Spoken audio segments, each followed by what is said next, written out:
Tenth और intermediate के results आ चुके हैं या फिर कुछ बोर्डों के रिजल्ट्स आने वाले हैं और ऐसे में स्टूडेंट्स के सामने फैकल्टी सब्जेक्ट चूज़ करने की बातें आती है। खासकर टेंथ के स्टूडेंट्स जिन्होंने क्लास टेंथ पास आउट किया है या पास करने वाले हैं, तो उनके सामने टेंथ के बाद नॉर्मली सब्जेक्ट चूज़ करने की बातें आती है। और जो मौजूदा स्थिति है, कंडीशन है, व्यवस्था है एजुकेशन का टेंथ के बाद, उसमें आपको टेंथ के बाद 3 फैकल्टी में से कोई एक फैकल्टी लेना होता है। वो या तो साइंस, कॉमर्स या आर्ट्स, इन तीनों में से किसी एक को चूज़ करना होता है। ये मौजूदा व्यवस्था है जो हमारे देश में अभी चल रहा है। लेकिन जो नई शिक्षा नीति 2021 में आई थी भारत के लिए, जो कि अभी पूर्णतः लागू नहीं हुई हमारे देश में, और विदेशों में तो ये काफ़ी वर्षों से चल रहा है, लेकिन हमारे देश में भी ये अप्लाई नहीं हुआ। वो जो नई शिक्षा नीति है उसके हिसाब से आप के सामने ना तो साइंस, ना तो कॉमर्स और ना ही आर्ट कोई खास फैकल्टी नहीं देगा, बल्कि सब्जेक्ट सारे यही रहेंगे। और इन सारे सब्जेक्ट्स में से आपको 500 मार्क्स के कोई भी सब्जेक्ट चूज़ करना होगा। आप अपने इंटरेस्ट से ले सकते हो, या तो आप एक सब्जेक्ट अकाउंटेंसी, दूसरे मैथ, तीसरे फिजिक्स या कंप्यूटर या इंग्लिश या हिस्ट्री, कोई भी सब्जेक्ट आप ले सकते हो 500 के लिए। ऐसा आपके पास ऑप्शन रहेगा जो नई शिक्षा नीति के अनुसार होने वाली है और दी गई है। लेकिन अभी जो प्रेजेंट में जो एजुकेशन का सिस्टम है, उसके हिसाब से आप टेंथ के बाद 3 फैकल्टी में से कोई एक फैकल्टी ले सकते हो, आर्ट, कॉमर्स या साइंस। तो ये व्यवस्था है हमारे देश में, हमारे बिहार में अभी भी।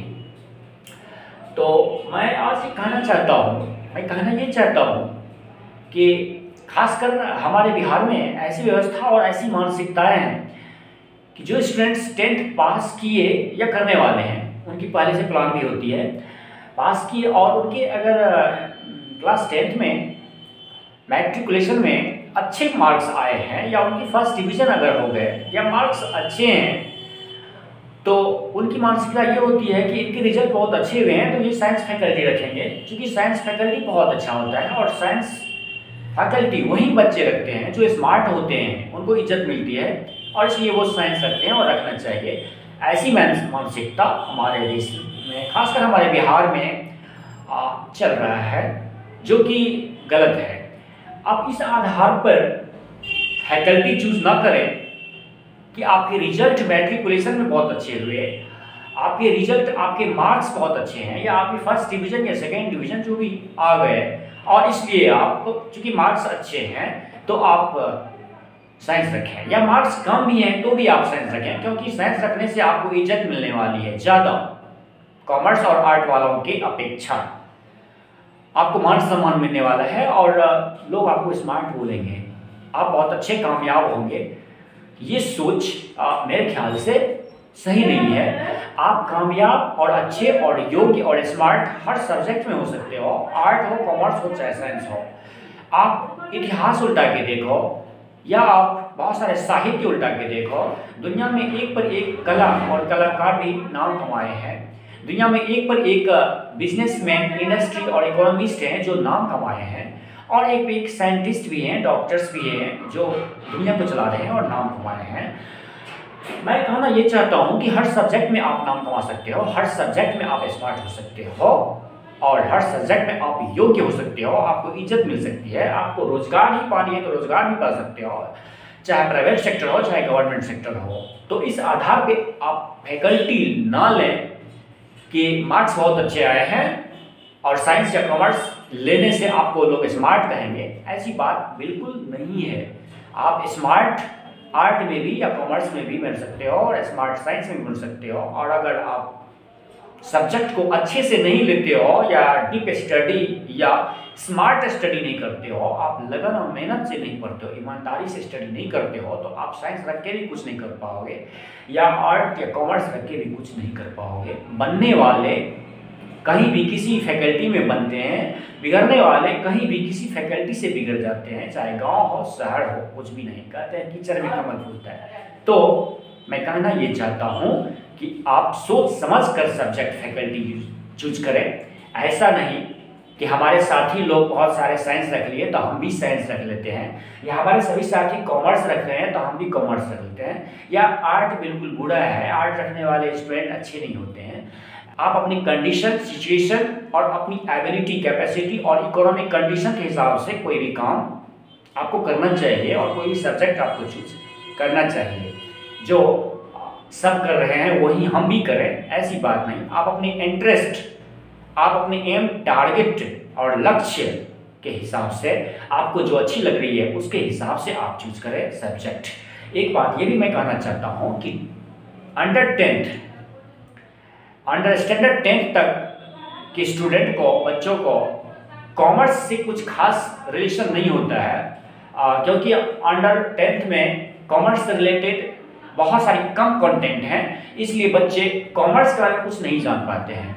या तो वो फर्स्ट प्रायोरिटी साइंस को देंगे क्योंकि अंडर 10th तक साइंस सब्जेक्ट स्पेशल होते हैं, और या तो आर्ट को देंगे, वो कॉमर्स को ज़्यादा नहीं जान पाते हैं। स्पेशली मैं गांव की बात या फिर बिहार की बात कर रहा हूँ। ऐसे में पेरेंट्स को या टीचर्स को ये बात बताना चाहिए कि 10th के बाद किस किस सब्जेक्ट की क्या इंपॉर्टेंस है और क्या रख सकते हो। 10th तक कॉमर्स नहीं है तो इसके आगे कॉमर्स भी आएंगे, वो भी एक अच्छे फैकल्टी हैं। और आज का दौर जो बिजनेस वर्ल्ड है, इसमें कॉमर्स की बहुत सारी इंपॉर्टेंस और मौका, अपॉर्चुनिटी है। देखिए, मैं ऐसा नहीं करता हूँ कि साइंस या आर्ट या कुछ बुरा है या नहीं रखना चाहिए। आप इस वजह से साइंस या कोई सब्जेक्ट मत रखें कि आपके साथी रख रहे हैं या आपके रिजल्ट बहुत अच्छे आए हैं इसलिए आप साइंस ले रहे हो, ऐसा नहीं है।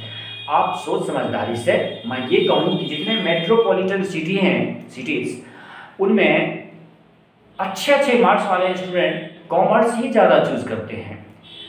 तो कोई भी चीज़ एक तरफा नहीं होता है, नहीं होना चाहिए, नहीं होता है, ठीक। लेकिन मैं ये कहना चाहता हूँ कि आप हर सब्जेक्ट में फेमस हो सकते हो, कैरियर बना सकते हो, अच्छे हो सकते हो, इसलिए आप सोच समझ कर फैकल्टी चूज करें, अपनी योग्यता के साथ चूज करें। कुछ नहीं कर पाते हैं और आपको अगर हुनर है तो हुनर के सामने डिग्रियां कोई खास इंपॉर्टेंस नहीं रखती है। अगर आपके पास हुनर और टैलेंट है तो कुछ भी पढ़ के आप कुछ भी कर सकते हो, या अगर नहीं है तो कुछ भी पढ़ के या लेके आप कुछ नहीं कर सकते हो।